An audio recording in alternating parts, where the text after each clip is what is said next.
ബാർക്കോഴ വിവാദത്തിൽ ക്രൈംബ്രാഞ്ചിന് statement കൊടുത്തിട്ടുണ്ടെന്നാണ് bar ഉടമ അനിമോൻ ഇന്നലെ ഞങ്ങളുടെ പ്രതിനിധി സന്ദീപ് സംസാരിച്ചപ്പോൾ പറഞ്ഞത്. കേസുമായി ബന്ധപ്പെട്ട് എല്ലാവരുടെയും സ്റ്റേറ്റ്മെന്റ് കൊടുത്തിട്ടുണ്ടെന്നും എല്ലാ നടപടികളും കഴിഞ്ഞു, ഇനി മാധ്യമങ്ങളെ കാണേണ്ടതില്ല എന്നുമാണ് അനിമോൻ റിപ്പോർട്ടറിനോട് പറഞ്ഞത്. കാര്യമായിട്ടൊന്നും കിട്ടിയില്ല. ഞാൻ അതിന്റെ സ്റ്റേറ്റ്മെന്റും കൊടുത്തു, എല്ലാം കൊടുത്തു. ഇന്നലെ സ്റ്റേറ്റ്മെന്റും ഒക്കെ എടുത്തിട്ടുണ്ട്. ഇനി എന്ത് കാണാനാ?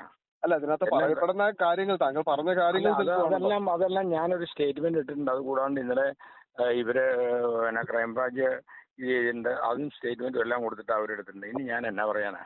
ഈ ഓഡിയോ ക്ലിപ്പ് താങ്കളുടെ തന്നെയാണോ? അല്ല, ഞാനിതെല്ലാം പറഞ്ഞിട്ടുണ്ട്. ഇനി എനിക്കൊന്നും പറയാനില്ല. Okay, thank you.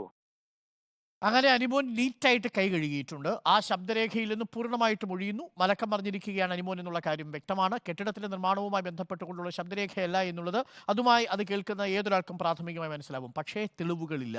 അനിമോൻ ഇപ്പോൾ തെളിവ് കൊടുത്തിട്ടില്ല. അണക്കരയിലെ ബാറുടമ 2.5 ലക്ഷം കൊടുത്തു എന്ന് പറയുമ്പോൾ അണക്കരയിലെ ബാറുടമയും അത് നിഷേധിക്കുന്നു. അതിനും തെളിവുകളില്ല. പണം വാങ്ങിയതിനോ പണം കൊടുത്തതിനോ തെളിവുകളില്ല, ദൃക്സാക്ഷികളുമില്ല.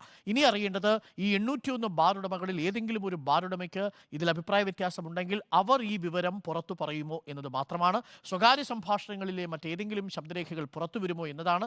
ഇത്തരത്തിൽ ഒരു സൂചനയും ലഭ്യമല്ലെങ്കിൽ ഈ രണ്ടാം ബാർക്കോഴ വിവാദം ഒരു നനഞ്ഞ പടക്കമായി തീരും.